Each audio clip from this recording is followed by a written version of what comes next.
Time of food is over. It was before. Why are you letting passing the food? خلاص. Food time is over. يلا شباب.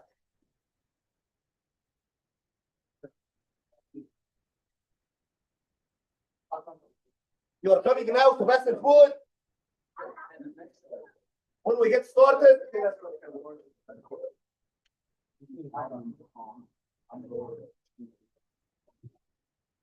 This one is also working.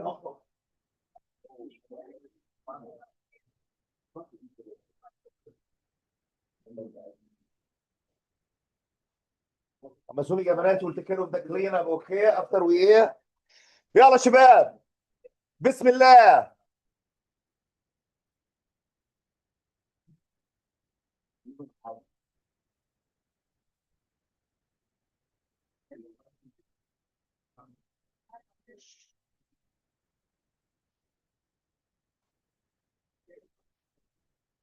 Welcome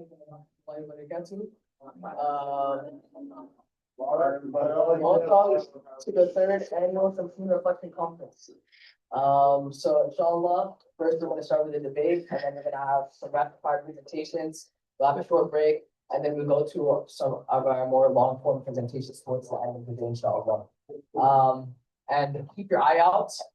We're going to have some awards for some special articles and presentations, and specifically the best presenter today by our deemed by our panel of judges, which are some of the parents. They will get a special award at the end of today. So please try to make your presentation as best as possible, inshallah.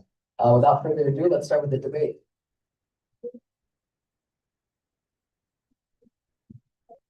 Yeah, this is the schedule.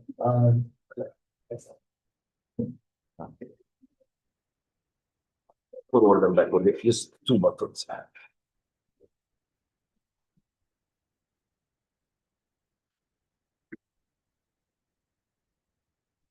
All right, so inshallah, we're first gonna have the debate, and the topic is the Muslim Ummah and global integration. And then there's gonna be two sides: engagement or independence.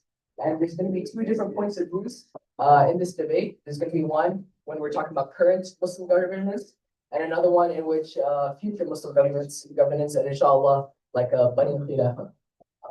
So without further ado, let's welcome the engagement side, before engagement side.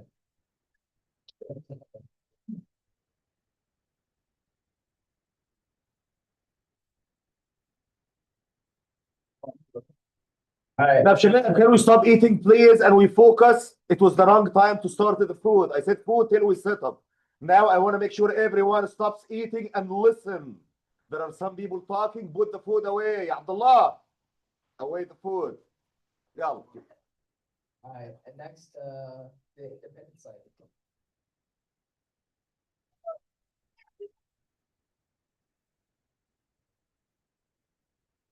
I want to cordial debate. No one fighting or anything. So we're gonna start off with opening statements.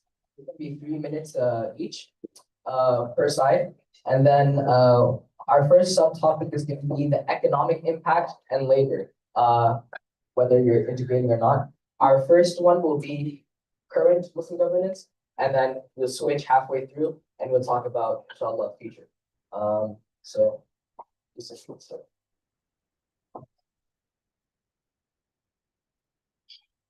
All right, so when it comes to the question if Muslims should integrate in the global supply chain, I say no, and here's why. In 1971, Richard Nixon of the United States did something called abolishing the gold standard. Now, for those who don't know what the gold standard is, it means that every currency is backed by gold. So say maybe in the US, $35 would be 1 ounce of gold. Okay, so this prevented inflation, and it also made it so currency was more standardized. But what Richard Nixon did was he abolished the gold standard and instead replaced it with a global supply chain pegged on the US dollar. Now, what does this mean? It means that if you're a country participating in the global supply chain and you become hostile towards the US, then you're going to get embargoed, your economy is going to crash, all because you're integrated in the global supply chain. And this is what Richard Nixon was planning. Now, I want to bring a couple of examples to clearly illustrate this.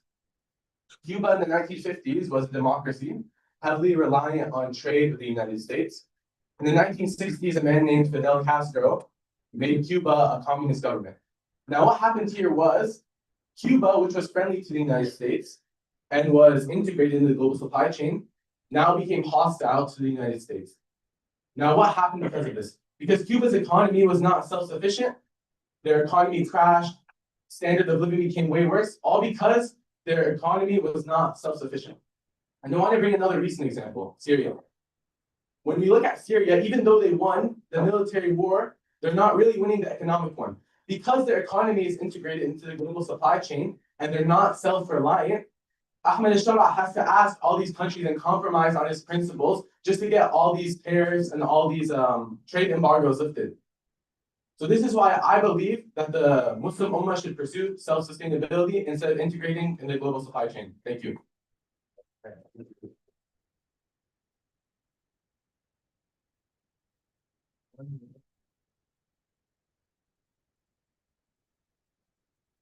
All right, hold on, yeah.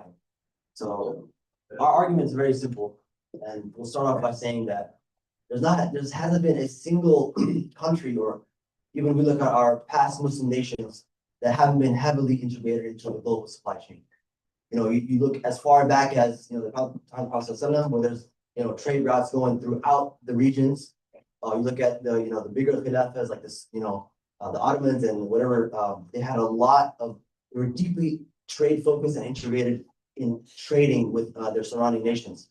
So our point of view here is that when we're talking about the Muslim Khilafah, obviously there's two things that come to mind, whether it's the beginning of a Muslim nation, the start of a Muslim nation, and future down the line where we're more well established. The reality here is that even if you're a budding nation, you can't be fully self-sufficient because you lack the resources to do so. You lack the talent, you lack the technology. So to be able to successfully develop your country economically and technologically, you need to be you need to import and you need to trade with other countries heavily to get those sort of resources in the country. And our stance isn't too extreme where we're saying we don't want any sort of independence or any sort of local industry. We're saying that needs to happen, but at the same time, we think that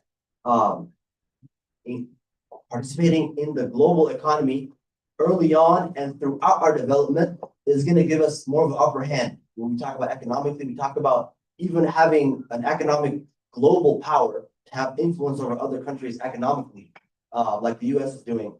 I think it's really important. That's where our stance is at. And we'll bring evidence and inshallah we'll go from there.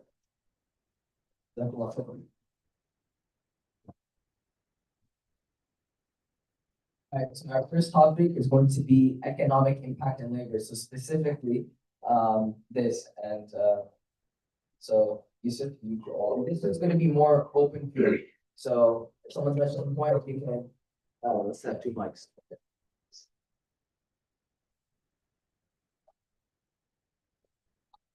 Okay, so Ridwan, I want to pose to you the question. If you say to integrate in the global supply chain,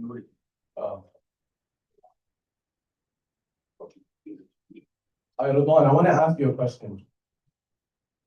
Does integrating in the global supply chain make you have to comply to some Western norms? I think it depends on to what extent you're doing that. I think, again, what context are you referring to? I'm saying, look, What time frame are we? What year are we in? the debate is talking about the modern age, so I would think it's the modern age. I mean, okay, let's theoretically say that in the modern time, Palestine liberated and they established a khilafah. So in that specific context, what's your question? Do you think the U.S. would want to trade with this new Palestine, a new khilafah? Do you think the U.S. would be willing to trade with them? And if they do trade with them, their policies are going to have to be influenced by the U.S. because their economy is based on the global supply chain, which is held by the dollar. Who said we have to trade with the U.S. from the get-go? I mean, there's a lot of other countries surrounding that area. Big countries like China and Russia as well are in the region. That's not true. Most currency trade throughout the world goes through the dollar. Even when you go to a different country, like say you do the yuan or ruble, you're still relying yourself on these other countries who frankly don't have the Muslim interests in mind. So what's your question? Yeah, I'm asking you, look, do you agree that by complying in some sort of global supply chain or relying on any other currency, that a Muslim country would have to influence some of its economic policies or political policies based on that country's wants, the ones that they're trading with? Yeah, I mean, when you talk about geopolitics, it's definitely a complicated situation, right? It's not easy, clear cut, yes, no. We have to compromise, yes, no. We have to see what you're talking about. We have to set our own boundaries and say what boundaries we can't cross. And if we, we don't cross those boundaries, but in the areas where we can, where we can start trade, definitely like we need to be heavily involved, because when we look at our technology, we don't have much technology, if any. We would have not like in our the budding state. So we would need to import a lot of things, right? And so, you talk about sanctions and stuff like that. I mean, that's probably like inevitable, considering if there's a rising power in the Middle East or whatnot. Sanctions might be inevitable, but there's ways around sanctions. You look at what not a great example, but we look at what Iran has done in the past, where they've had sanctions, but their drone and their military progress hasn't stopped, or they've developed under the sanctions, because there's ways around it. There's ways to go through a third party to get your trade going. There's ways to establish a different sort of not pegging your economy on the US dollar, on some other currency. So there's ways around it. Definitely, there's a couple examples in our modern times. So it's possible to do that. And yeah, like I think we should definitely do that. It's tough. Look, when you talk about Iran as an example, they're a more self-sufficient economy. But even when they trade with Russia and China, some of their policies are influenced by Russia and China.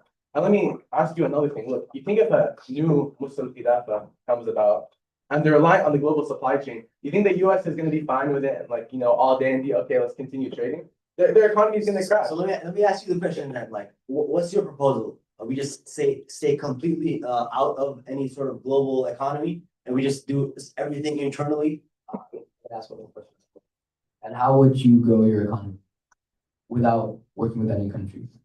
Look, my proposal is like a slow process. Over time, you trade less, you try to build more local technology.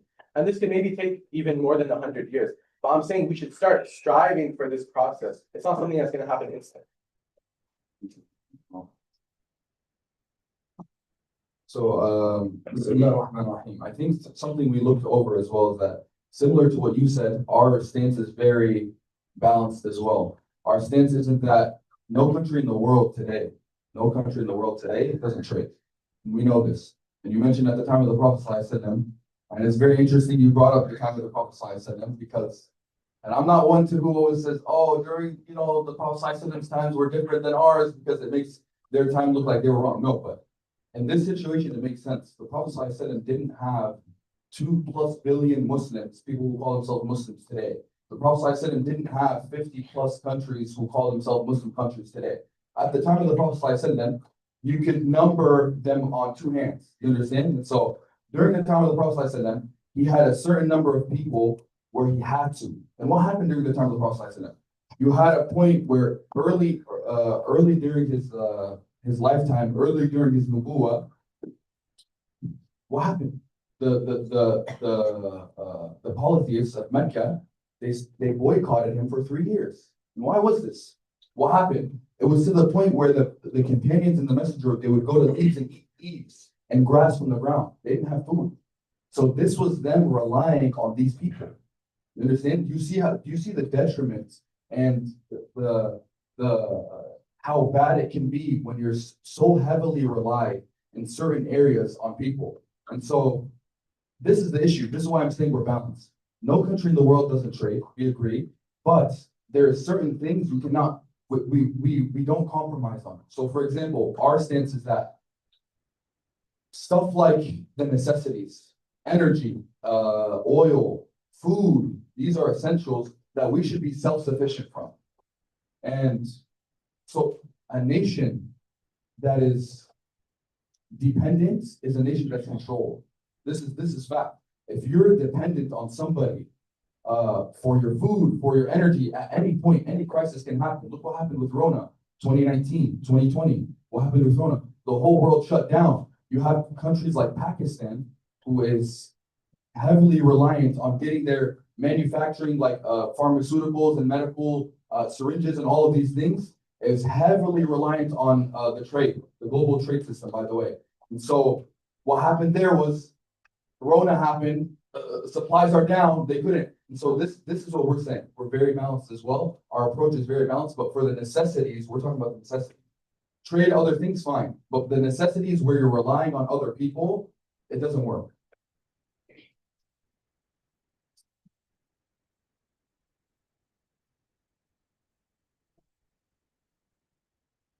We also say that, I know we might be converging on a matter, but we're also very balanced as well. We're not saying that we completely rely and 100% depend on the global supply chain. And I think context matters as well, like I mentioned. I think it depends on when we're early on in our stages versus when we're later on in our stages. So definitely we don't want to be in a situation where we're so heavily dependent on something that we're controlled. We don't want to be like that. But what we're saying also is that we don't also want to be on the opposite end of things where we're so isolated that we can't develop efficiently. You know what I'm saying? So I think there's a balance to be had where it's like you need to be able to trade and also have manufacturing internally. But I think our stance is that in the early stages, I agree, but what I'm saying is we lean more towards us. I'm saying self-sufficiency is more important than you saying global trade. Yeah. That's the argument. yeah, That's the and debate. and our argument as well is that we think that relying on the global supply chain should be a little bit more than internal. That's what we're saying as well. So far, we've debunked everything. Okay, look, I really think we need to look at the time period we're talking about. We really need to talk about the time period, like this era, you know? Most of the Muslim countries just came out of colonization, and I want to talk about a couple of examples here. Look, many countries in Africa colonized by France, like Mali, Senegal, Burkina Faso, they still use the French franc. Being completely reliant on France and Western powers. I'm saying in this time specifically, and maybe in the future we could be more global supply chain, but I'm saying in this time specifically, we really need to distance from the global supply chain till Muslims can develop more and have more local industries. I think the CFA franc is an extreme example of this case because they're completely reliant on a foreign power. All our argument is that it shouldn't be like an extreme reliance on it, shouldn't be dependent on it, it should only be to a limited extent. But the problem is, this is just the era we're living in, you know? Many Muslim countries, you know, you give a verdict on the era you're in. If we're in an era where most Muslim countries are heavily reliant on Western countries, we give a harsher verdict, like, you know, we should have more local industries. If the Muslim Ummah is stronger, then yeah, we can be more lenient. We can be like, yeah, participate in the global supply chain. You can economically influence different countries. It's all about the time period we're in. And frankly, we're not really in a great time period. I think this is getting more into geopolitics in this case, because the idea of the CFA franc, and that's generally the heavy economic dependency that some Muslim countries have, is just a byproduct locally of corruption, not necessarily like trade policy. It's just maybe corruption and governments that are more aligned with the West that is doing it for their own personal gain, rather than the country / the Ummah's benefit and interests. Yeah, 100%. Yeah, and these leaders are corrupt. And who do you think put those leaders there? The West here. Exactly. So if you give the verdict that, okay, there should be local production, then these leaders are not going to be as popular. You get what I mean? Let me ask the question. Next question. Oh my God. Listen. So what I'm understanding from your argument is that, let's say, in this current time frame, we need to be more focused on internal production, internal development, right? How are you going to develop things internally? For example, let's say we're in a situation, okay? You have a budding Khilafah, budding Muslim country. We establish our Khilafah, and we're saying, you are the Muslim Khilafah, and we're going to start our development, okay? And then immediately you have sanctions from, left, right, and center, right? Look at Afghanistan, where it's like, they're just completely sanctioned and isolated, can't do anything. In that situation, how are you supposed to develop your country? That's a great point, Rizwan. I'm just kidding, it's not a great point. I'll tell you why. I'll tell you why. Again, we're talking about modern day. Like I mentioned in the beginning, we're not living at the time of the Prophet ﷺ where he could count the number of companions he had. Sure. We are living at a time when there's 50 plus countries. You talk about 50+ countries. Yeah. You look at, are they united? Do they help Gaza in any way? No, Are they, that's what I'm saying. can we move them efficiently? Yes. If the Khilaf has established, we're gonna cut off from all of them. You look at the time of Salahuddin Ayyubi. He wasn't fighting the Crusaders most of the time. He was fighting his own people. Mm. So this is, Okay, the don't debate bring up is, the 50 billion people because they're not gonna help us, bro. no, the debate topic, let me bring it back, the Muslim Ummah and global integration. So we're saying if the Muslim Ummah is united, we have a Khilafah, and we're united, how do we move forward with the global supply chain? Okay, it looks like we're debating two different contexts. What's your context then? My context is that we have a Khilafah. So are we like well established? We're like at the part where we have a big country. We're united. I'm talking about we're united. What is We're it? one, What is the we're one definition? Muslim What Ummah. is the definition of united? Like, what do you mean? Like, to what extent? Are we from like the Umayyad time united? Like, what size country are we talking about? You want to give it, what are we debating then? Because I was under the impression that we're a united Muslim Khilafah and that we're all together. And that was my argument. Well, yeah, your argument doesn't stand. I mean, if we're, okay, right now, what I mentioned and what we're mentioning, we're talking about, we're starting off with our budding country. We just created our country. We're very small. That is my question to him. Let's say we're at the beginning stages. What are we supposed to do? Cut off from everyone, what are we supposed to do? Okay. How do we- Review your question, sorry. Repeat it. We established our Khilafah, right? Yeah. And you're a small country, you have no ties with anybody. Yeah, small country. If you're saying we need to focus, you're saying that internal development, we should focus on that more. How are we supposed to do that when there's nothing internally we can even attempt to develop? We have no technology, no electronic chips, no sort of missile development, no military development, no like technology internally. How do you think we're supposed to develop? Okay, look, I just wanted to go back on your point of, okay, there's 50 Muslim countries and none of them are supporting Gaza, right? I mean, this works for us. Don't you think a major reason why these countries aren't supporting Gaza is the second they support Gaza, boom, the US is going to absolutely destroy their economy. And we see this in Turkey, you know? Anytime they try to do something remotely Islamic, the US just puts tariffs on them, puts all this stuff on them. How does this relate to our It economy? relates to the idea that, look, Muslim countries are so much more powerless when they're reliant on the global supply chain. And they can't do things like support Gaza or support Muslim interests. Are we talking about other countries or are we talking about our own country? No, I just wanted to talk about that because that's a point you just mentioned earlier. I think that it can also work the other way. Like, for example, if they're also not reliant on the global supply chain, then how are they going to get most of their stuff from? Like, for example, the reason that Turkey is so like has its own vibrant domestic industry is because it has viable connection to like Western technological advancements and has its own like, for example, we know their drones are really nice. They have their own domestic tank industry. They export weapons. It's always been like that for the most part of its history. So I think it can also go the other way as well as for the autarky part. Also, the second thing is Turkey does not get economic sanctions on it when they try to do something for Gaza. It's the secularists inside the country, not necessarily the US or economic sanctions.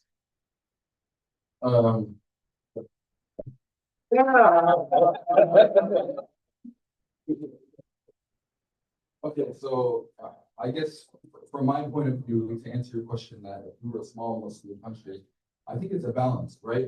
It's similar to how we say if this country can't survive, it does whatever it can to survive, right? Like it does whatever it can. And so similar to when we say, oh, if you're in the desert and you have nothing to eat but pork, then you can eat pork, right? So I wouldn't say that, oh, we're completely against trade or we're completely against whatever. But the whole point of our argument is that we are self-sufficient. That's the point.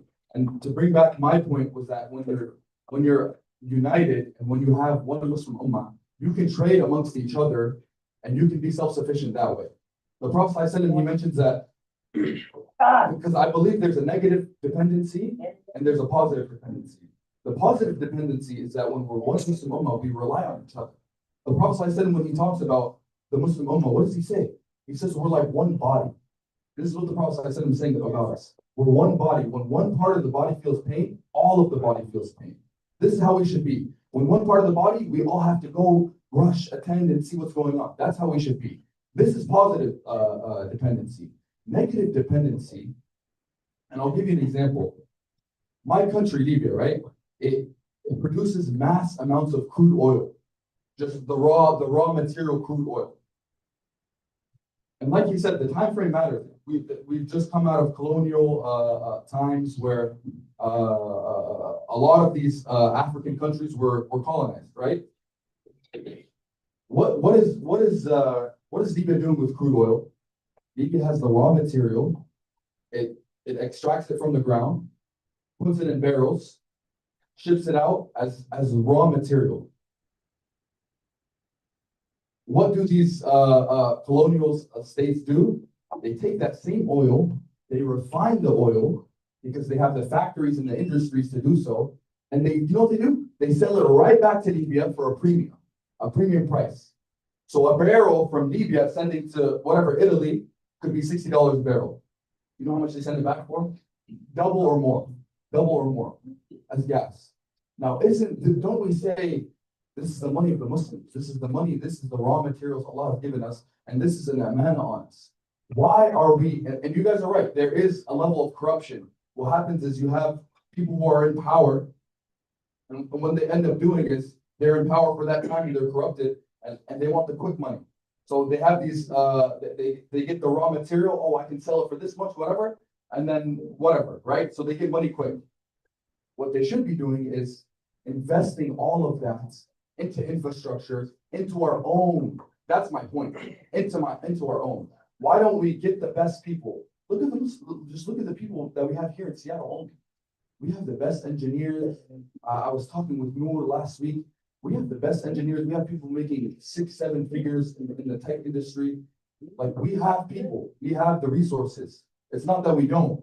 So, and again, the idea isn't that we need to produce everything, or we need to create everything. We need to have all the resources for everything. We need to have the essentials. That's what's important.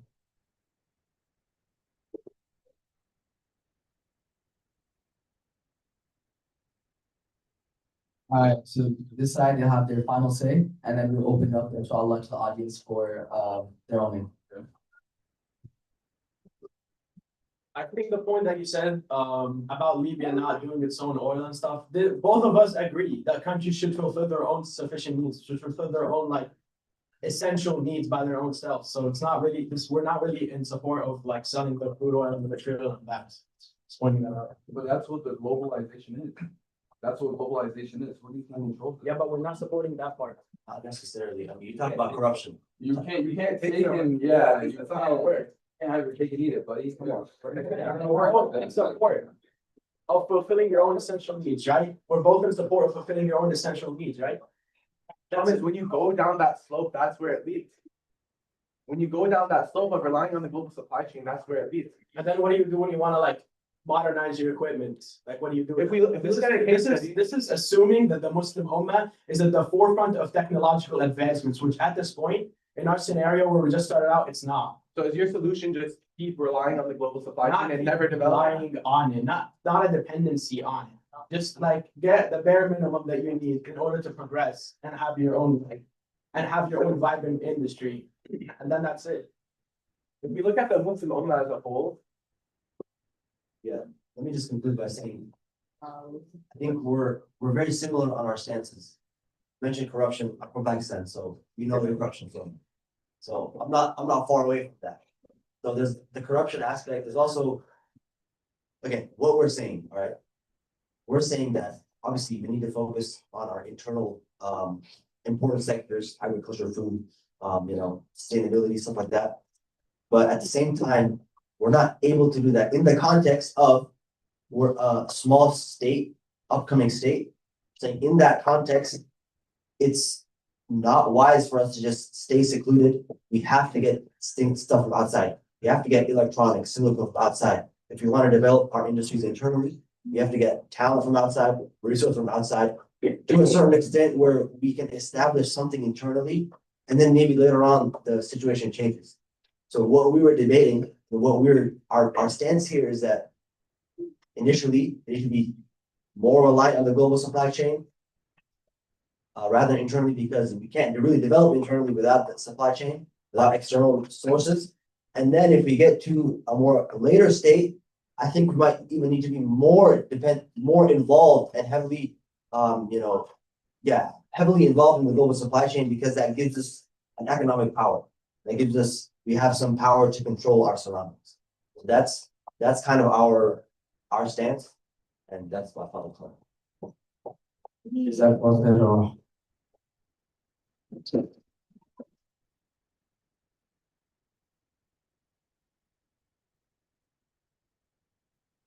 All right, okay, now Q&A. So if anyone has any sort of comments or questions they have for either side, then please raise your hand. We'll get it back to you.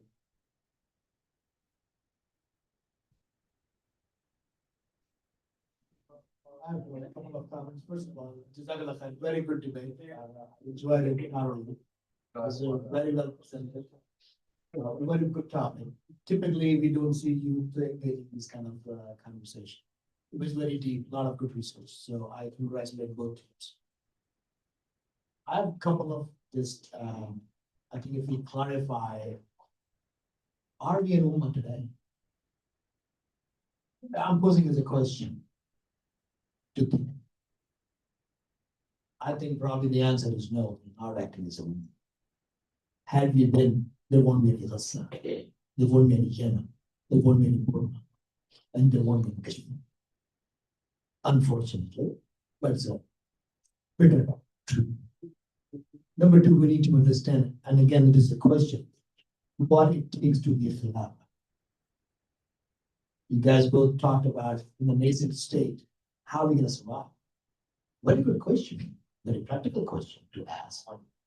But even before that, what comes more practical is, how are you going to be able to establish a Khilafah to begin with? So what are the essential ingredients to have a Khilafah? You mentioned example of Afghanistan. Afghanistan, first of all, they never claimed the Khilafah. They stuck to the point of the Ajnah. So which is a nationalistic approach, not the global approach which a Khilafah offers. For the right reason, perhaps, in their minds, why they want to choose this way. Perhaps the only reason they chose this way, because they don't have the profess, the independence that you guys are talking about, discussing. Because it's a landlocked country. Okay, they don't have much many resources. Okay, they don't have any technology. They don't have a whole lot of more national resources. So can they really be an independent country?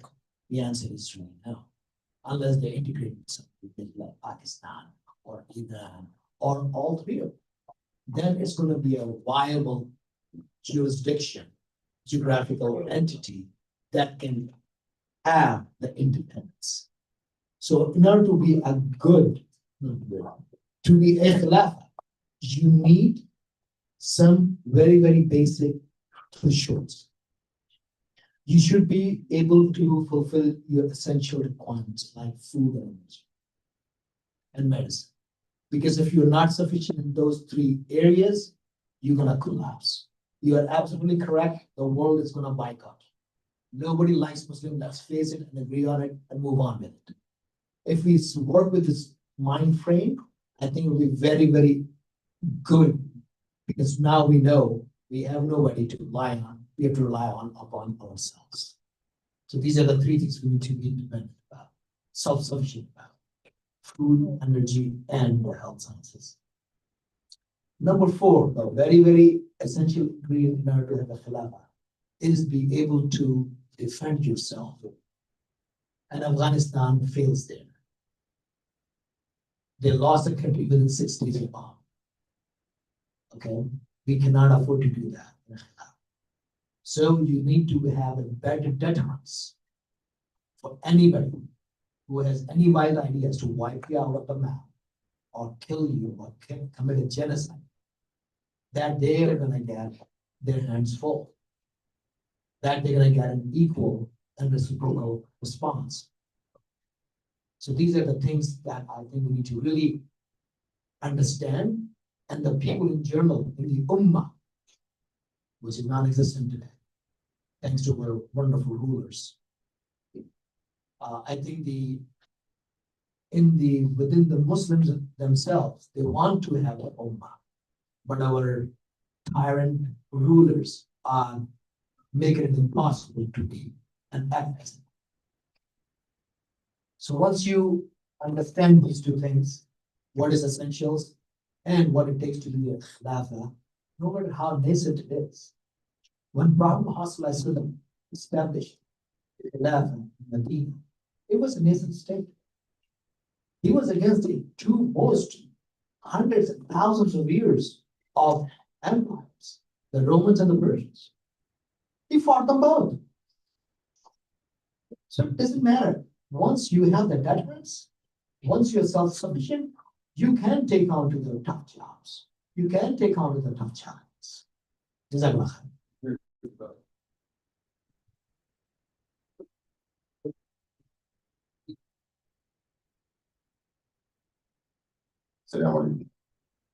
Yeah, that was a very good point there for me. I think I want to make a comment about what Tamkeen does such a beautiful thing in allowing our youth to think about these sorts of things.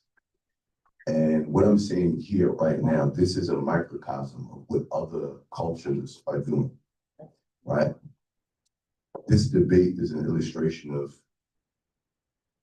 what we should be doing on a macro level, thinking about these things together in a think tank and working out how do we get to a valid conclusion. I saw on both sides, both of you mentioned that you're balanced.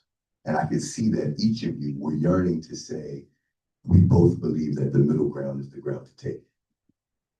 So this is a great illustration of how we can use debate as a way for us to move the debate into a place of camaraderie, conversation, and finding solution.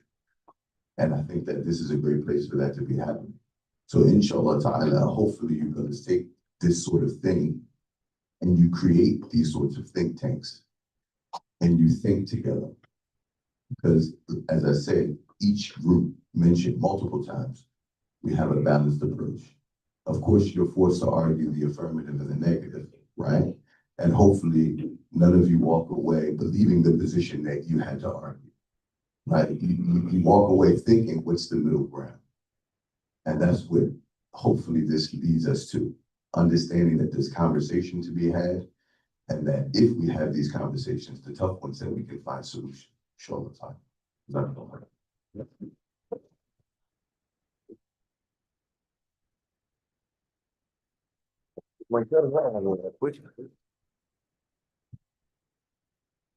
Yeah, Jazakumullah khair. For sure, the first thing I would like to echo again, what Brother Tasneem and Brother Ismail mentioned, which is, Shabab, Alhamdulillah, we have some people who are debating such a topic, while maybe some people in your age are debating how to play Fortnite and do some useless stuff. Alhamdulillah.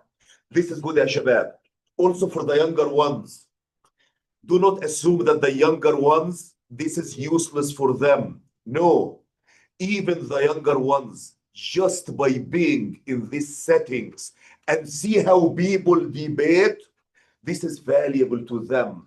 One of the problems in our community, every time we meet, adults are on one side, kids are on the other sides. Kids, they keep talking to kids, they remain kids.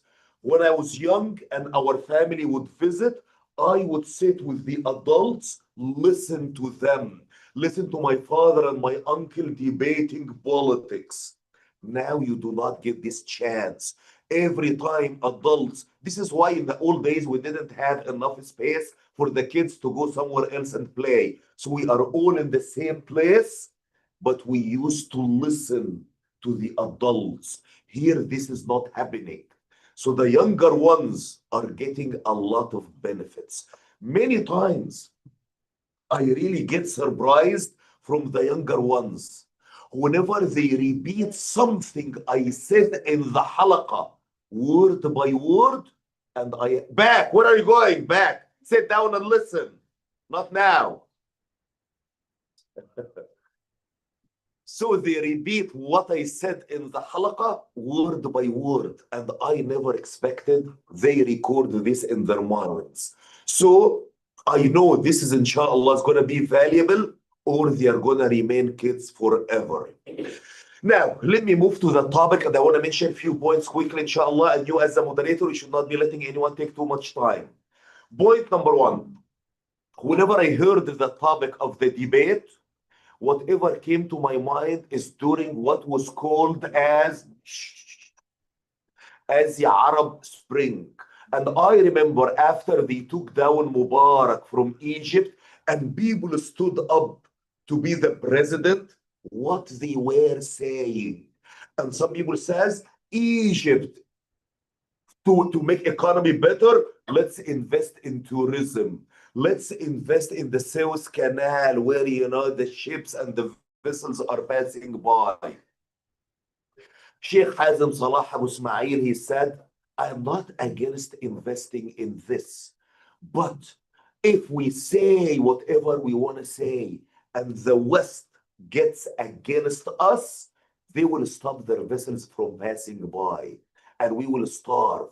I don't want to have our economy in the hand of others. We want to start by agriculture so we have our food and his stocks are recorded.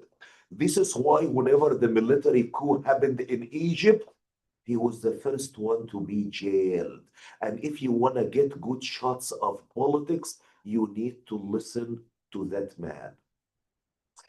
For the team of Ridwan Abu Jibna, once you integrate in the supply chain with the wrong people, they are not helping your economy. They are handcuffing you and tying you back and dragging you down to make you more and more independent so that you would sink. They are not idiots. If they provide you with something, they are actually chaining you more and more. I'm not against the chain supply with the good side, not with the bad side at all, because they will not do anything for your favor. One point that a little bit frustrated me during the debate. Do not think, ya shabab, that you are useless. For sure, many times you decide to be useless, but you can also move mountains. I remember after, we liberated Egypt from Mubarak many years ago. I remember when we established an organization called the EASE, Egyptian American Scientists and Engineers, and how many people who was very qualified were willing to go back and help. We were able to bring technology back if we believe in what was going on. Do not be dragged by the Western media is, they are the best and you are useless. You can do nothing. No, you can do a lot. Even China, they have their own social media platforms and they are not using the US one. The US one is using their social media platform and TikToks and this stuff. We can be independent. We can really have our say. We are not useless. The minute we decide we want to have our own identity, we are going to force everybody. In history, during the time of opening Constantinople, Muhammad al-Fatih received many letters from all the Western country. If you touch Constantinople, we are going to wipe you out. All the armies of the West are being prepared to wipe you out if you enter Constantinople. And Muhammad al-Fatih had, the council making shura, attack or retreat, so we are not attacked by the West. And then they decided to open Constantinople. And they opened Constantinople. What happened next day? Nothing. Nothing. Not a single soldier from the West came to attack Muhammad al-Fatih. On the other side, they sent delegations to give him gifts. So do not feel, that the West are, astaghfirullah, gods, and we have to be begging them. Once you have your identity, you will have your identity. Shabab, we want to make sure we hear not just from the dads, We are not building a useless generation. We are building a generation that can move mountains. Moderator, get the opinions from the youth.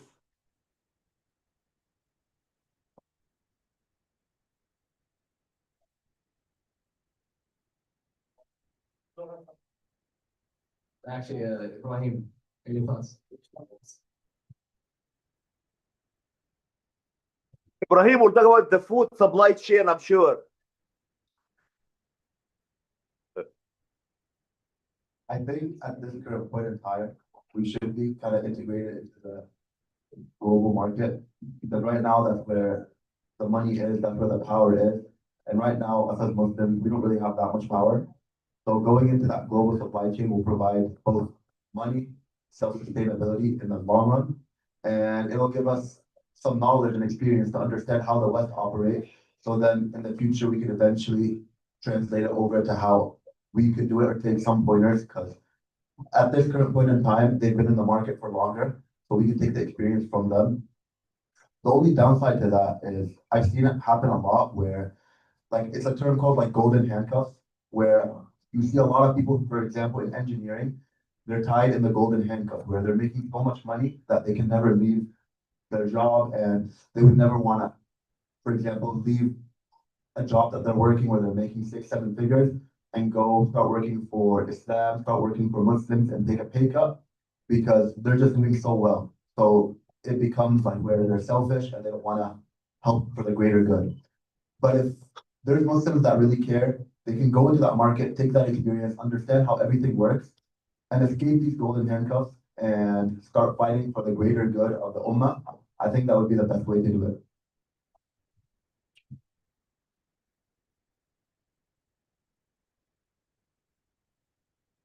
And inshallah, after we hear from some of the boys, then we'll hand it over to the sister side, so their comments. Yeah, him. You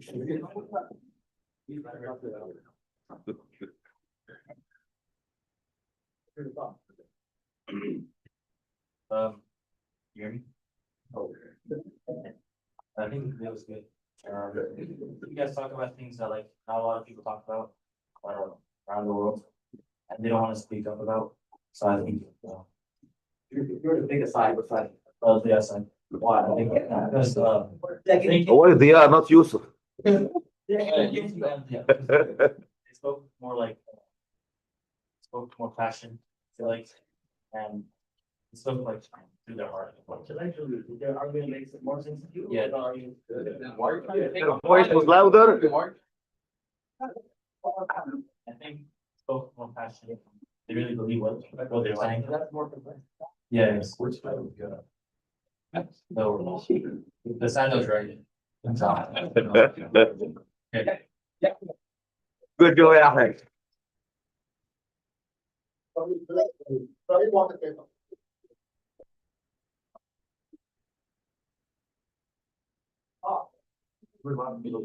go? Ibrahim, who won the debate and why? Why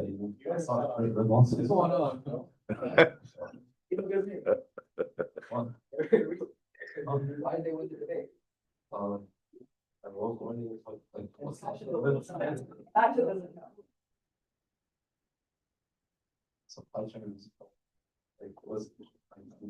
did they win the debate? I don't even know the size.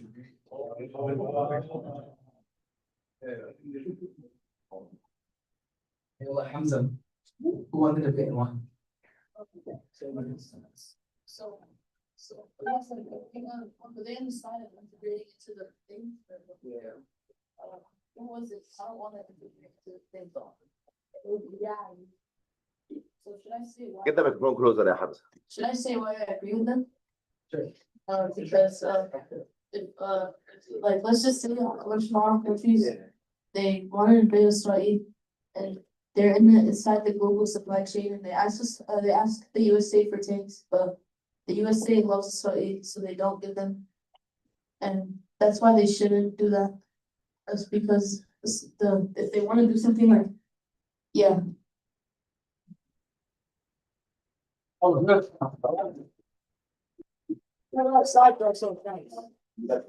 His brother, guys. So basically, like, I agree more to that than them. Because Muslims have like a lot of good resources and I don't typically rely on like the West that much. Okay, good job, Ian.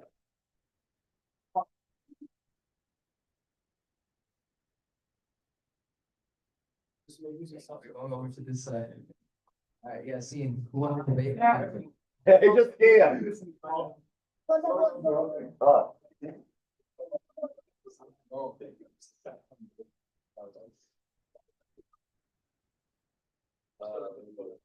I agree with the side of independence because they provided a lot of good examples of countries that integrated.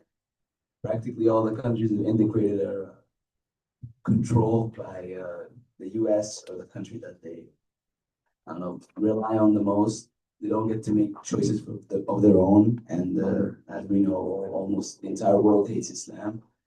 So if we integrate, we will probably lose our, like, get overruled by Western norms and it would be pretty bad for us.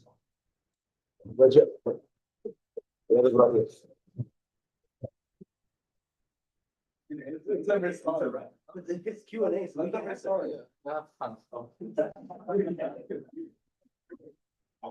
Okay, so this is more of criticism, but at the start, we said that we would talk about two topics, one current era and then in the future. And I think it kind of got messed up and it really messed up the debate.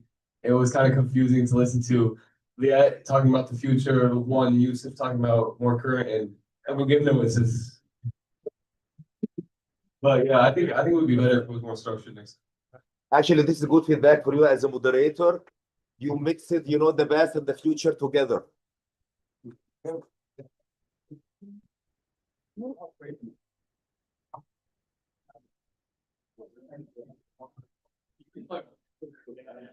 So who won the debate and why? By miles, yeah, probably won. It's supposed to be the debate. Why did they wait? I'm gonna tell the same thing I said to you last year. In your dreams, that you're over here, and we should start small, cut the market, rely on other Muslim countries. What you're saying is like the equivalent of the Pistons are gonna win the NBA. Who defines in the Bible? Yusuf was on the yes side. Speaking out on the room. I think that up.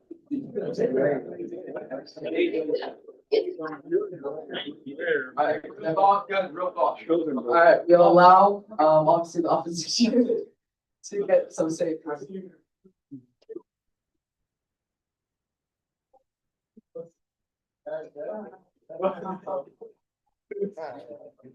You're in a tough position, Abu Gibna, I'm sorry. From as shown by the feedback that we've gotten, the other side, they favor the opposition because of just purely out of personal bias, not really any intellectual thought behind it. However, I will say that You go and slap them. I'll just jump over the table. However, I will say that both of our topics, both of our opinions on this topic are incredibly similar, and that me personally, I lean more towards like self-sufficiency. However, the export. Oh, You're betrayed, Ridwan. I lean more towards self-sufficiency. However, I support trade in the guise of boosting economic growth and just generally getting resources that you don't have access to. However, I will say that the Muslim Ummah is massive. Like there's literally every single resource you can think of. So I think if we take into account that the Muslim Ummah is a khilafah and it's united from Indonesia all the way to like Morocco, I think there's not really gonna be any room for like really needing any trade. I mean, but that's kind of that's just kind of like a thought, But if we're like thinking like a small individual Muslim Ummah, small little khilafah, or maybe even individual countries, thank you to the mod for allowing both scenarios to take shape. I think if it was that, I would be leaning more towards the globalization side because you can just simply get more stuff that you don't have access to. But yes, domestic industry should thrive, especially in the central sectors. Domestic industry, there should be an export focus and some stuff from the Ummah as long as your domestic needs are met. However, other than that, though, I'll say that you guys did a great job and we did a great job. And everyone else that was supporting you doesn't know what they're doing. A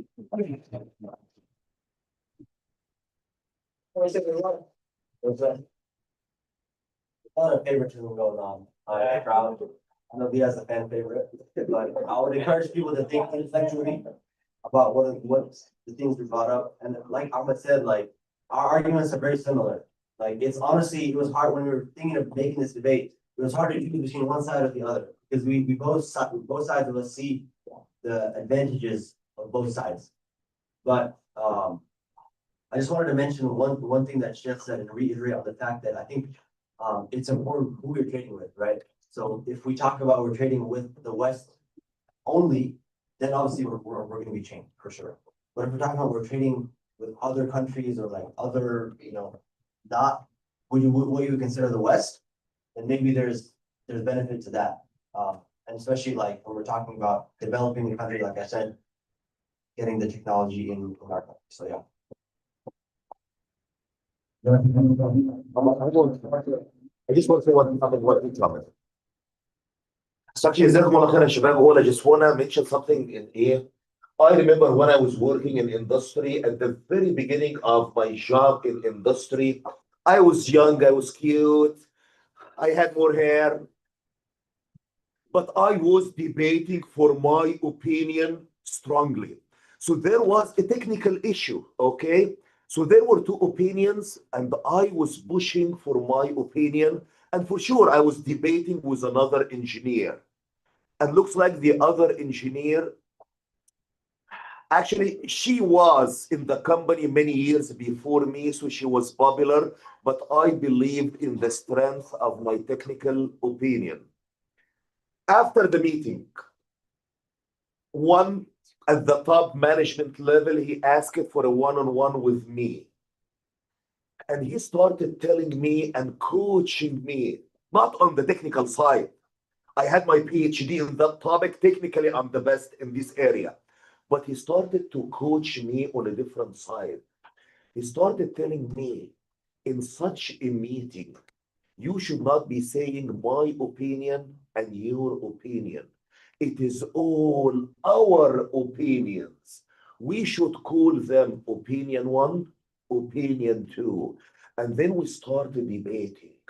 And if we really want to have a debate where we want to have outcome, the debate should be split into two parts. Part number one, this side advocate for opinion one, that side advocate for opinion two, and you debate fully for this opinion. And in the second part, you switch. You debate for what you were attacking, and you attack what you were debating. This means we get balance in our debate. It is not being attached to an opinion on another. The two opinions are ours. I will take this side for now and attack the other side, and then switch and see how it goes. This is, ya shabab, learn this style of debates. I used to do this starting from when I was in high school. I go with a friend. We debate a matter and then we switch sides. And really, this is very effective in revealing reality. Jazakallah khair.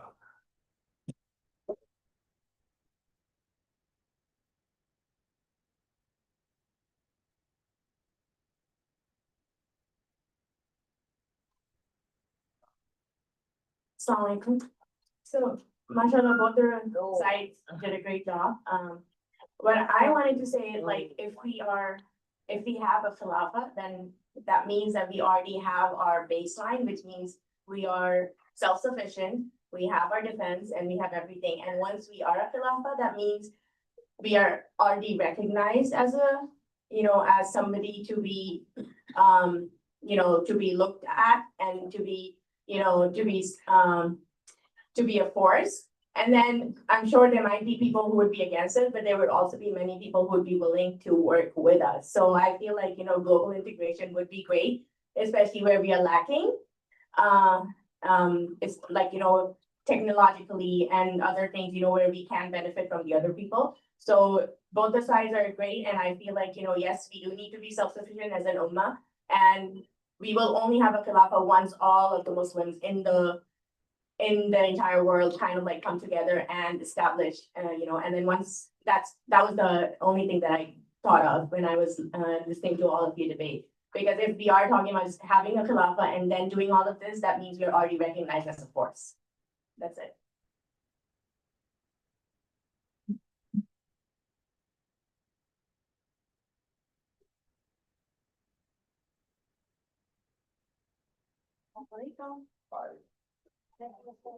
I love this topic because you can actually look and see what's happening around you right now. With our wonderful president, and his tariffs. And now we're afraid because we rely on every other country for our necessities. So that's, we can look at it and say this, we shouldn't do that. So I think self-sufficiency is a great idea and a way to start, but we are all very separated in the world. We're not together, so it would make it very hard for us to become one, but it is a necessary thing. And it's good to see what's happening around us right now to know how to prepare. So I was happy to hear this topic. Does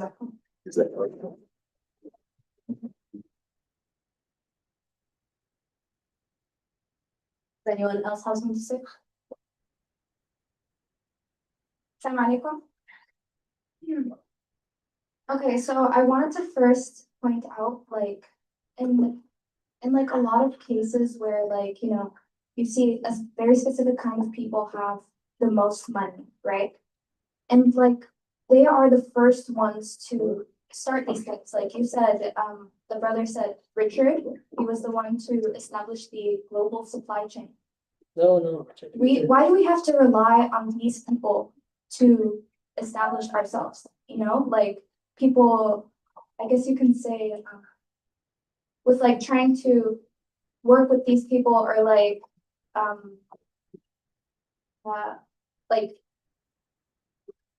trading with them or working with them or relying on them. It's so dangerous because this is exactly what they wanted from the beginning. They wanted from the beginning that we are not established by ourselves, that we need to rely on them to become big. Because if we become big relying on them, that means they're way, way bigger than us, right? Why are so many of these so-called Muslim countries like almost decades behind the West? What is the difference between us and them? Because they stole from us. They stole resources from these Muslim countries. They steal things. And from like 100 years before, they stole from us resources and natural resources that we had in our lands. And that is kind of what caused them, to get where they are today. And the mass immigration, they bombed us, I think, back to the Stone Age. That's definitely something we have to consider. Why do we want to work with these people? Why shouldn't we want to be just by ourselves? I think that it's like, I mean, I think a good example is like maybe India. If we look at India, we see how much wealth that the British stole from them. India is completely different now, and it's very poor, or not very poor, but it's just a lot more poor than it was before. And now we see Great Britain and America and the whole West to be a very powerful source. Now, if we're looking at things like, how do we start out, whatever, we rely on the social medias that they create, we rely on everything that they started with. They started all these things, and we have to now go off with what they started. We have other things like, finances and everything, and they, who runs all the banks, who controls all the money, a very specific kind of people.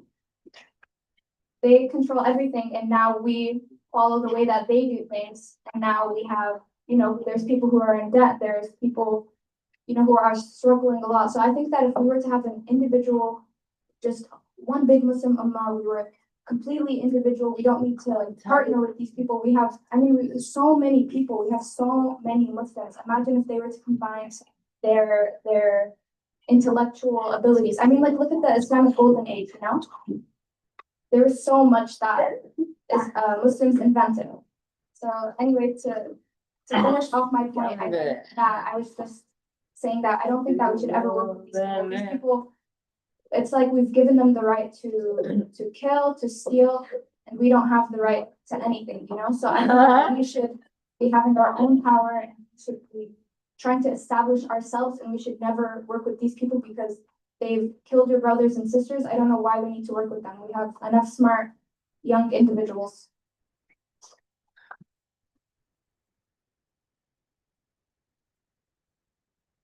Barakallah fik, Yasmina, keep going, yani, that's okay. Just turn off the light and lock the door after you are done.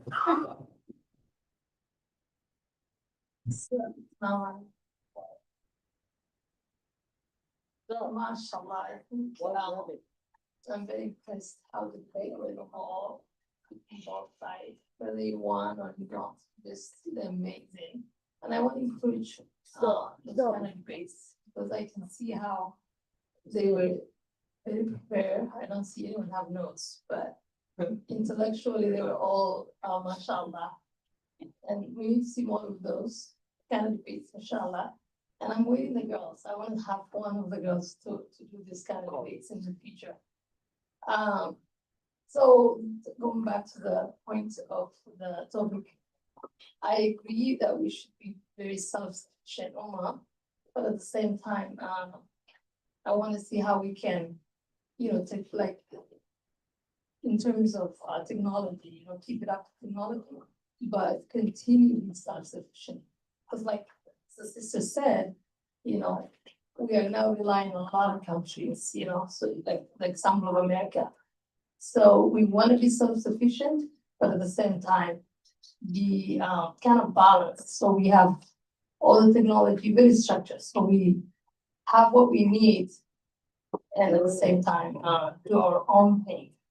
So we always have a contingency plan, but amazing. And we want to have more of this debates. So we don't want to have shy youth. So mashallah, great job.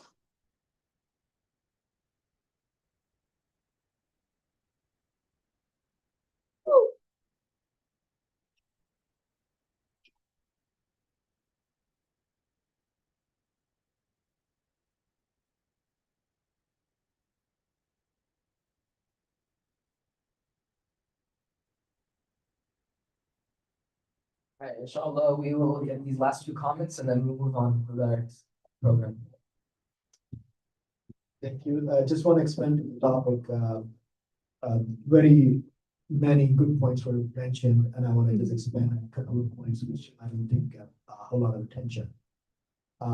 Having said that, we need to be self-sufficient in terms of food, medicine, and defense, and energy.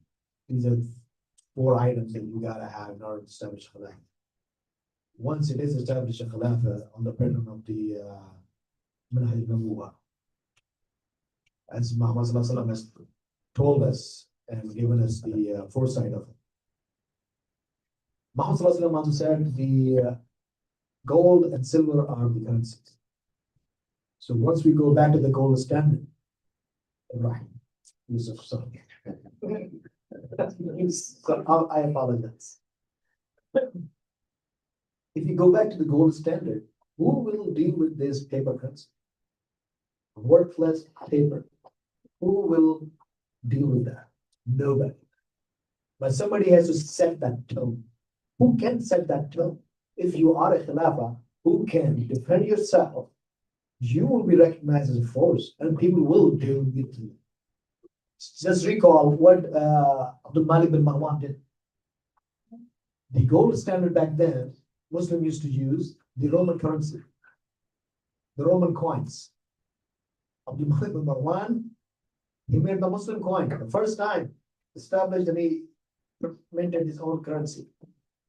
And you know what? His weight of the gold coin was less than what the Roman used to be. And when he paid the debt, he paid in his currency, equal amount. So once you are a force, people will reckon it. You will have the reckoning. You will set the tone, just like the tone is set for today. Because they are controlling the war. They are calling the shots. Once you have it, you will have the ability to do the same. And we should be able to do this.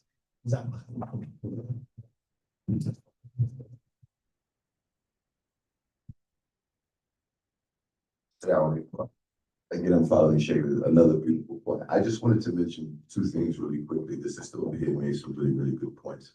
That, you know, we have many resources collectively throughout many of the so-called Islamic nations. But the main resource that we have is Islam. We have the best natural resource. We have Islam. It's something that perhaps maybe the governments that we would have to deal with don't want, but their people certainly do. Like the people who are oppressed by those governments certainly want those things, or at least are open to listening because they've been oppressed for so long. And remembering that Allah subhanahu wa ta'ala is our benefactor, and so become truly self-sufficient. The most important part of all of this is to make sure that we're following Allah subhanahu wa ta'ala, his commands and the sunnah of his messenger sallallahu alaihi wasallam. The second point that I wanted to make is I saw a lot of critical thinkers here, but I also did see that if we pretend for a moment that this is, if you guys were the media, you guys are media, right? And you presented us a binary argument, and many people fell into the trap of falling into one category or the other, rather than critically thinking about the information. And this is an issue that we as Muslims have. We have to make sure that if an argument is presented to us in a binary fashion, that we can take information from both sides and maybe ask more questions and not have an opinion before we've gained enough information. Inshallah. Jazakallah khair.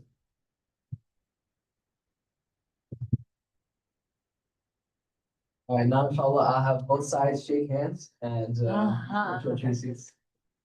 All right, does that want that both great teams?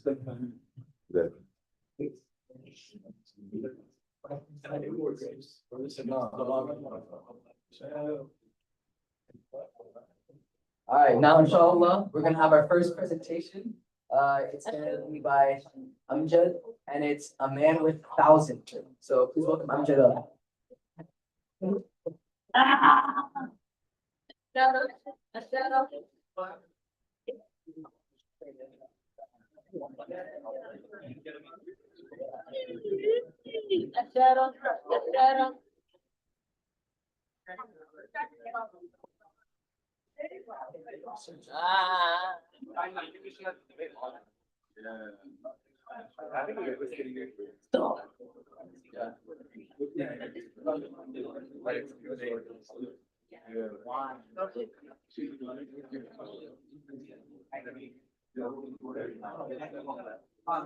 don't know, I'm just.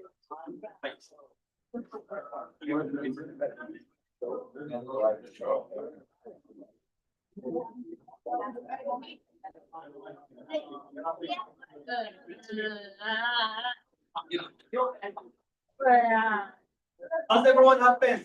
Does everyone have pens? No pens at all? You want chair?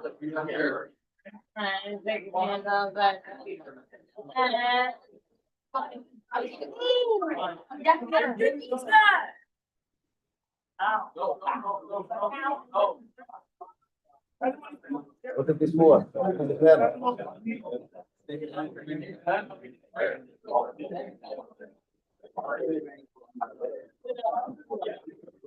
I just want pen.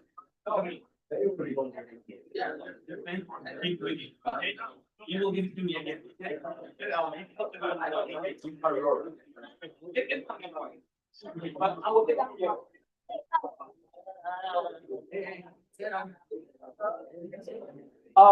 Yusuf, finish.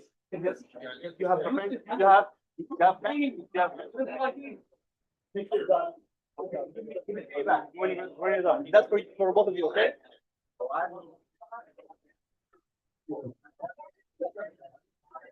يلا شباب, back to your positions يا شباب.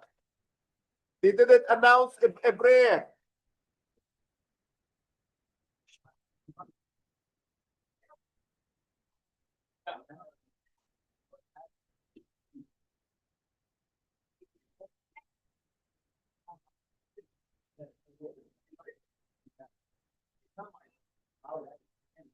What the?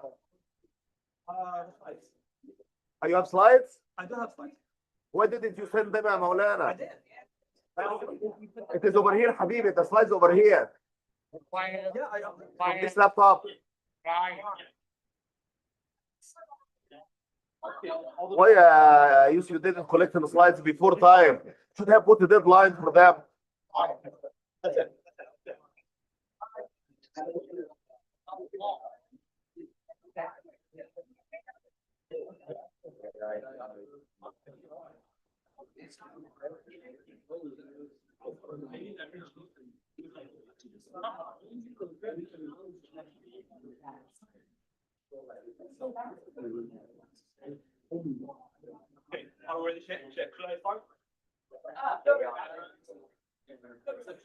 ده كده زمانات. What is before?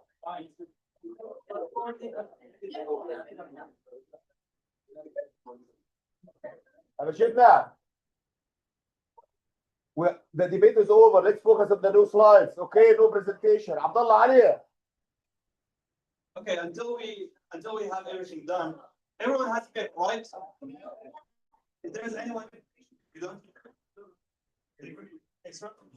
Do you have an extra? Extra paper? No one? It's fine. It's fine. Hands out. I'm not gonna. It's fine. Okay. Give him this paper. I'll manage. Thank you. Fine.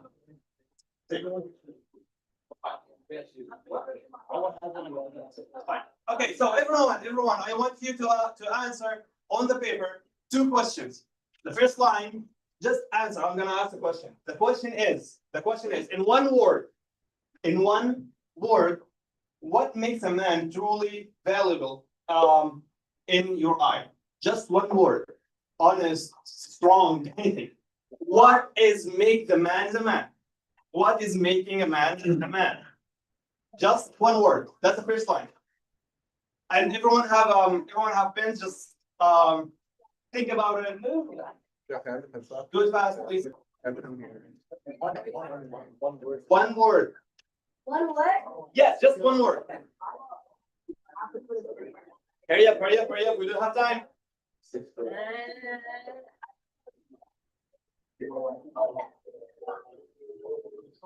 Hurry up. Ahmed. I need something for here. Anyone have? Ahmed. That's the one wrong. Yeah.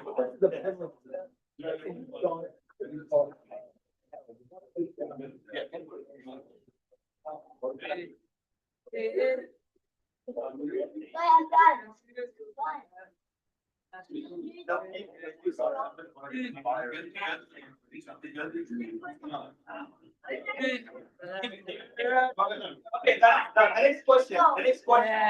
So over here, I'm also going to ask a good question. What is the main ingredients? What is the thing that it should be with us to establish our khilafah? What is the main thing, the main ingredients that we have to make our khilafah? Yes. What is that? Just you can just have like maximum 3 words. Think about it. Right to the next line. You have just two questions. First one, what make a man a man? The other question is, what do we need to make our khilafah? Just in 3 words, maximum. Think faster, please.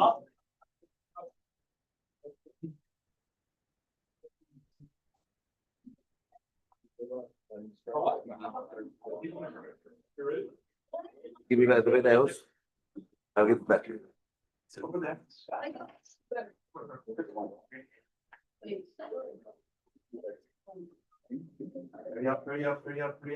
Hurry up. Yes.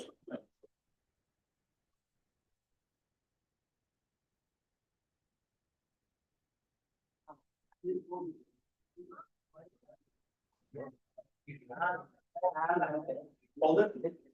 Hold yours. Hold it paper. Hold it. Yeah, hold it. Hold it down. Okay, start something for everyone. Okay, Hamza is collecting, so hurry up and get your paper. Hold it. Give the paper to Hamza. Hurry up. Don't have time. Where go? Hamza, go to the back. What?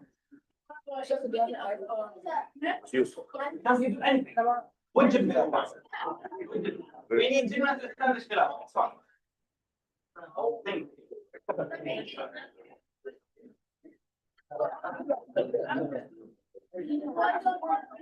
Both. We need both. Both important. Yes. Okay. Are we done? Hands up. Hands up. Hands up.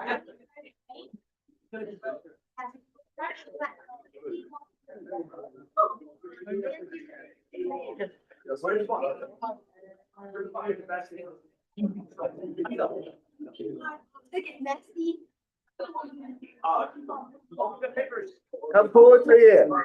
We have our papers here, poetry. Move it on.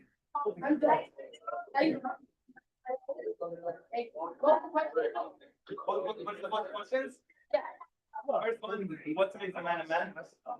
Second one, what's the most important ingredients for mikvah?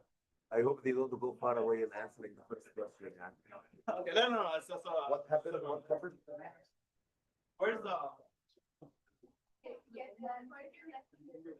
Okay, are we done? Are we done? Take the. No, take it. Take all. Yeah. Yeah, what? You will have reserve.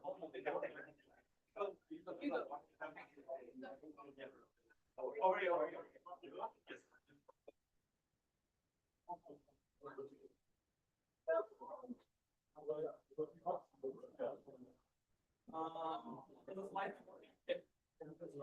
What are you doing, Maulana Habibi, here? You are taking all the slides. Can you go sit over there?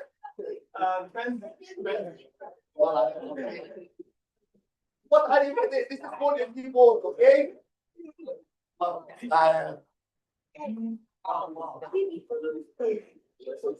wanna play games for some time? No, Ben. Salam, Ben.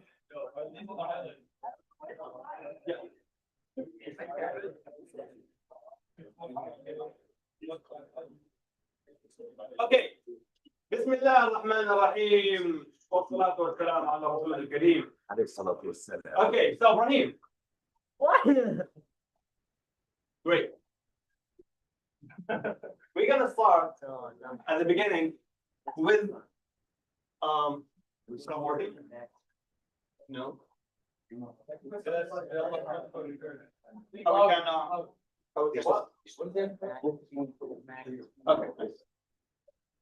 Okay, where did the idea come from? So the idea of actually, when I came to Turkey for the first time, Sheikh actually made me looking for a really important question, which is ask questions. Ask questions. What does I mean? Okay, ask question. I mean, when you are reading Quran, you have to ask yourself what Allah subhanahu wa ta'ala said in this ayah, Wallah inna Allah shadidul iqab. Why Allah subhanahu wa ta'ala said this instead of this. Just ask yourself a question. So I was actually watching if there's anyone know who's Raghib Istajani? Anyone? Just raise your hand. You have? Okay. Nice. There you go. Hey. If there's anyone, if there is anyone, there's good rule. I'm gonna ask a lot of questions. If you answer it, I will give you something. Okay? No. Okay.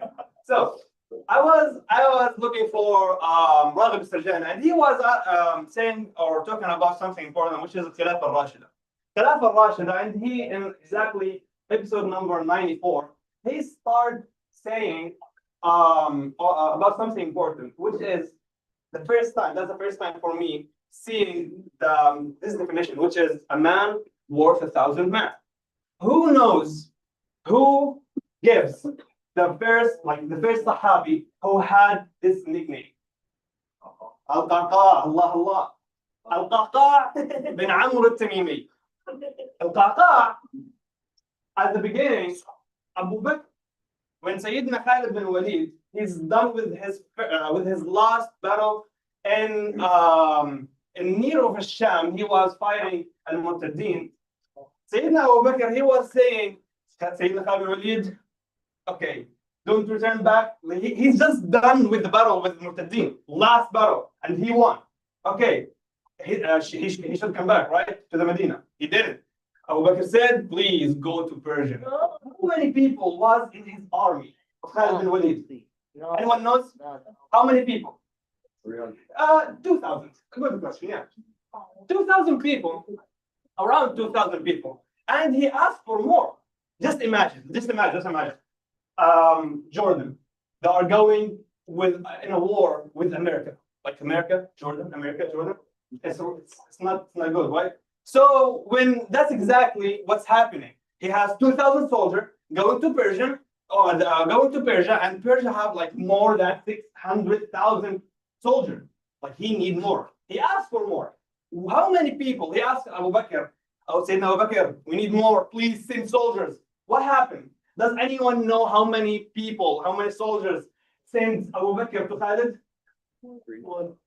Good. Don't answer without raising your hand again.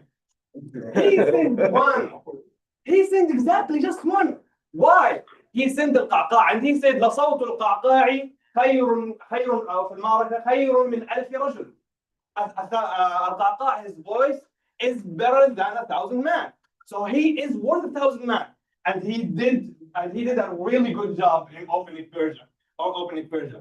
And the next time when I heard it the first time, it was actually in episode number 64 or something. And it happened again. I heard this definition of man worth 1,000 when Amr ibn al-As was opening. He was opening what? Amr ibn al-As opened what? Liberate what? Allah. He opened Egypt.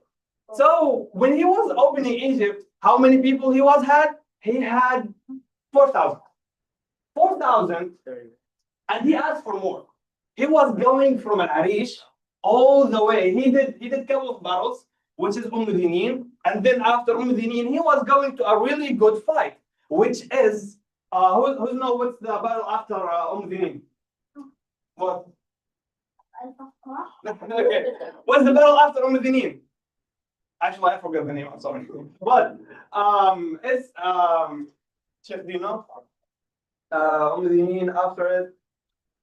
Allahumma salli ala Sayyidina Muhammad. I forgot. Anyway, he knows that all the Roman Empire are exactly in there, which is like away from Cairo, like 8 kilometers. So he knows that he's gonna have a really good battle. So he asked for more. Who's the Khalifa in that time? Amr ibn Khattab, Allah. Amr ibn Khattab, Amr ibn al-As asked Amr ibn Khattab for more. How many people? That's in my article. If you're in my article, you're gonna know the answer. How many people did Umar al-Khattab send to Amr ibn al-As? One person? No. So close. That's right. 4,004. He sent 4,004. What does that mean? Actually, when Umar ibn al-Khattab sent these people to Amr ibn al-As, he told him, hey, you don't have 4,004. You have 8,000. Wait, why? Because there's 4 of them. You have 4 people in, like, 4 soldiers. They worth 1,000 men. 4 peoples. 4 Sahaba. One of the greatest Sahaba ever. Who knows their name? No. Raise your hand. 4 Sahaba. Sheikh, you can answer if you know. Huh? If you know, you can answer. No, I don't know. 4 Sahaba. You can just, it's fine, I will give you. Okay, I didn't get an answer. Oh, yeah, but what do we want to say something, right? Okay, it's fine. So, first one is Zubair ibn al-Awwam. The second one is Ubadah ibn al-Samit. The third one is Al-Muqdad ibn Amr, Al-Muqdad ibn al-Aswad. And the fourth one is Makhlad. Makhlad, ya Allah. I forgot the fourth one. But for Sahaba, actually, the 4 Sahaba are great Sahaba. But the question is, what happened? Like, how did they become a man worth 1,000? Like, what did they do? I really want to know what did they do in their life, because I really want to be 1,000 worth a man worth 1,000. I really want to be, I don't know, strong. Should I go and like do some push-ups? I don't know. I want to be man worth 1,000. So what is the way? So, if you look in their life, we're gonna see something in common between four of them, or actually, yeah, four of them. So four of them, they did a couple of things that are in common, and they are so important. Maybe we can't see or we can't do right now, but maybe we can do better. The first one, Dia, can you read, please? Excellence in their field. Excellent in their field.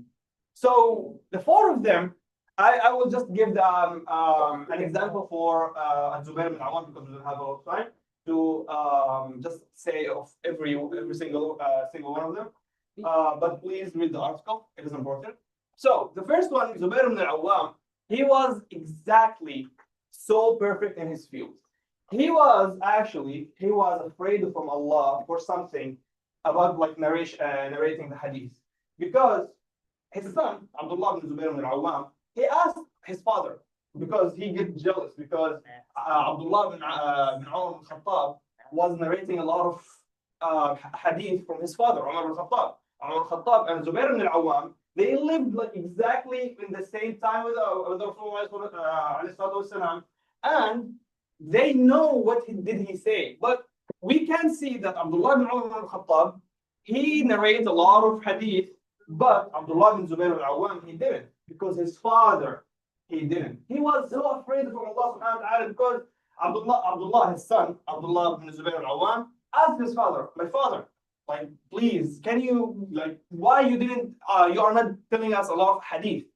He said, because the hadith from Rasulullah alayhi salatu wasalam, which is, من كذب علي حرفا, أو what is the hadith? من كذب علي متعمدا فليتبوأ مقعده من النار. So it's exactly something dangerous. So he was afraid, Zubair bin Awam, of telling a hadith. He's not 100% sure of them. So he was the best in his field. He was a great fighter. He was in everything the best of like if there's anything he's doing, he's the best in it. What's the other thing? Yeah. Pioneers in faith. Pioneers in faith. Third one. Reluctant to seek leadership. Fourth one. Present in every battle. I'll talk real fast about the battles. The four of them, they did. If they were in every battle with Rasulullah from Badr all the way to Tabuk. So what happened is what happened is okay, we don't have a lot of time. They were just really quickly. They didn't never miss any battle. Well, actually, we know that a lot of Sahaba, they were not just soldiers. They didn't get paid to be soldiers. They were in something, like everyone have a business. So when there's a battle, just we gotta say, hey, we have to fight. Come, please, let's go. Four of them, they did not never say no. They left everything behind and they went to fight. That's and because we have a lot of time, I'm not gonna take a lot of time for in this one. How we can establish the Khilafah? We don't have a time, but there's a good question, which is the one that we just asked, which is we're gonna actually. Can you take it and read just the second answer? Take any paper, read. Read.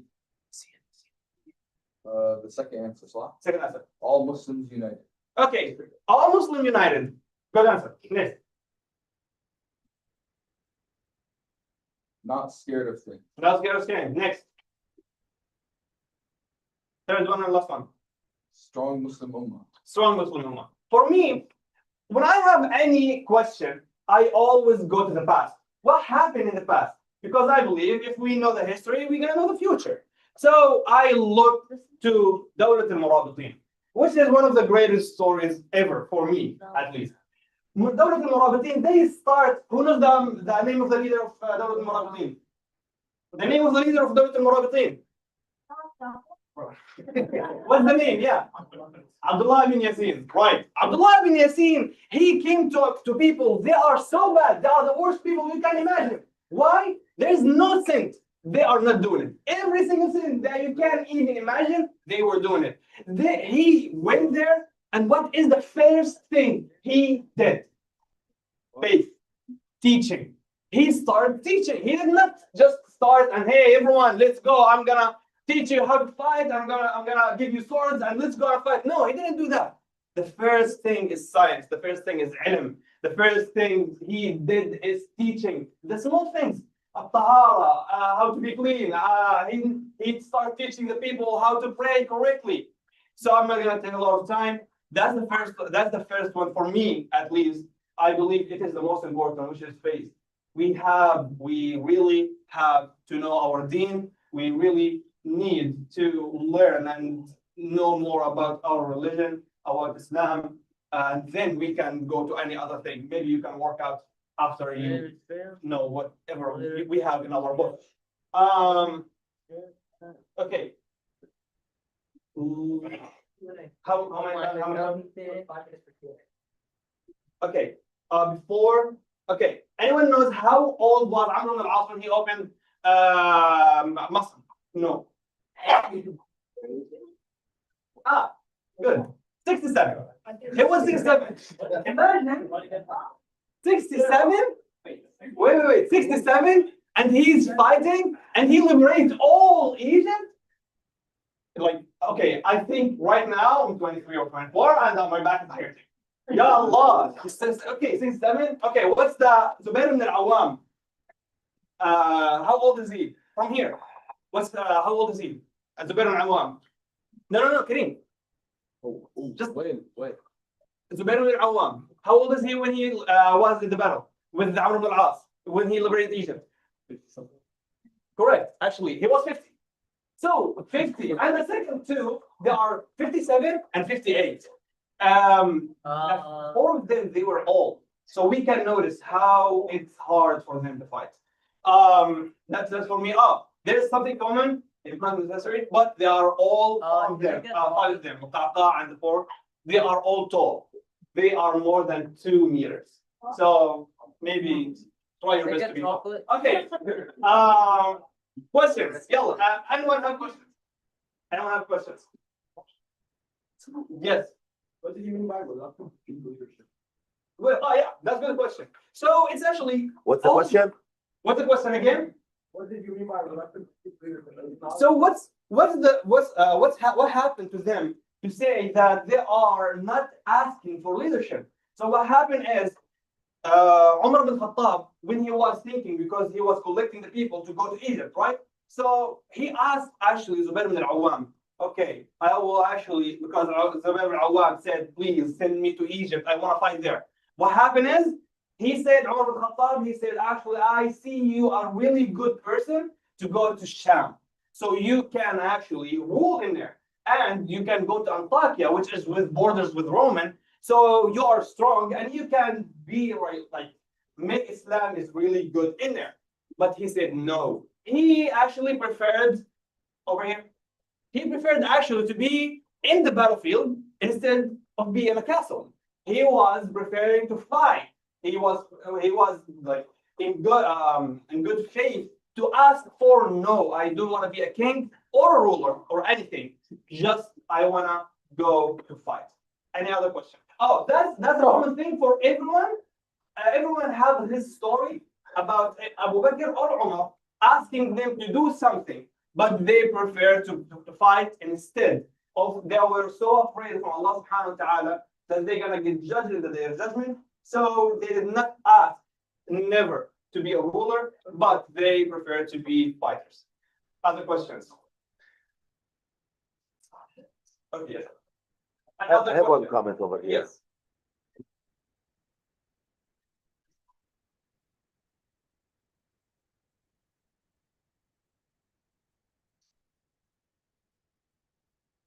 For sure, جزاك الله خير أمجد. والله, it was great article, great talk, and a great haircut as well. We'll talk about this later, inshallah. Wait. The haircut, just an advice, don't go to Iraqi barber. No. Nationalism is pumping up now. Well, he's Arabic, right? I'm not going English. Obviously, I describe everything I want. He did as he wants. Like, hey, that's better for you. And you are useless. You're giving your head to him, and he's doing whatever he's doing. The same way our people here, they give their head to the media to do whatever they want to do. So you just gave your head to the barber to do whatever he want to do. Anyway, just a couple of things. The first one in terms of hadith narration, because I want to make sure we do not leave any concept. The Prophet sallallahu alaihi wasallam, for sure, he mentioned, whoever lied on me in telling the hadith, let him take his seat in the hellfire. Many of the companions, they were not narrating the hadith because there were others who were telling the hadith. For example, we hear Anas ibn Malik at one point in time saying, the amount I know in hadith compared to what I narrated very few. But really, Anas is one of the narrators who told many of the hadith. Which means, when the companions passed away and Anas was the only one alive, now it became obligatory on him to tell the hadith. So I don't want to give the impression. And because I don't want to mess up with the hadith of the Prophet sallallahu alaihi wasallam, so I remain silent. Yes, because Az-Zubayr, he was killed and Abu Huraira was alive. And many other people narrating the hadith. So hadith narration was already covered up by other people. But whenever Abu Huraira passed away, Anas ibn Malik had to stand up so that we do not lose the hadith. So that the impression is not taking the wrong way. The other comment, Shabab, from those people and those who are attending the Tuesday halaqah, who among those people were on the side of Ali ibn Abi Talib, who were on the side of Muawiyah, and who passed away before the fitna happens? I will leave this question, Shabab, for those who are attending the Tuesday halaqah to research who were on this side, who were on that side, and who passed away. And the one that you forgot his name, and I don't know the people who were sleeping over there or checking their phone and who are coming from Morocco. The fourth one, Maslam ibn Makhlad. He was the one who later on was responsible to open North Africa all the way to Maghreb. I don't know if those people who were originally from Maghreb heard the name Maslama bin Makhlad before, or they are just asleep over here and they're gonna remain useless. Yalla, barakallah. Barakallah feek. Any other questions? I got a quick question. Which way do you have short? I'm sorry. Well, really, like in 30 seconds, there's actually a good question, which is, man without the muscle is a man. That's one. Two, actually, like, if you don't have any muscle, like, do you have to have a beard, mustache, muscles? I don't know, specific physical things to be a man? Well, think about it. Abdullah bin Mas'ud and Abu Hurairah, they are great scholars. Does that make them not mans? Like, this answer for you. I'm not gonna answer this. Actually, have you heard of Al-Bara ibn Malik? Of course I did. Yes. The one, who fought in the battle of Al-Yamama. They threw him from over the, one day, he was picking something up from the tree and the wind revealed some of his air, of his legs. And the companions started to laugh from how thin they were. And this is where the Prophet ﷺ said the hadith about him, رُبَّ أَشْعَثٍ أَغْبَرٍ. Do you know the hadith, And or not? it waits Jabal Ahad. Yeah. Yes. Yeah, But I think it's Abdullah bin Mas'ud. no, actually, there is one for Al-Bara as well. That's it for me, right? Okay, any other questions? Any other questions, please? Yeah. I think is back then there wasn't like a gym, so it was just when I nearly on together. So it was just hard to Okay, good question. Good question, mashallah. Okay, another question. Another questions? Another questions? Do you have a question? I will give you a candy. Anything else? Okay, I will give you something. Anything? All right, okay, let's give him a nice round of applause.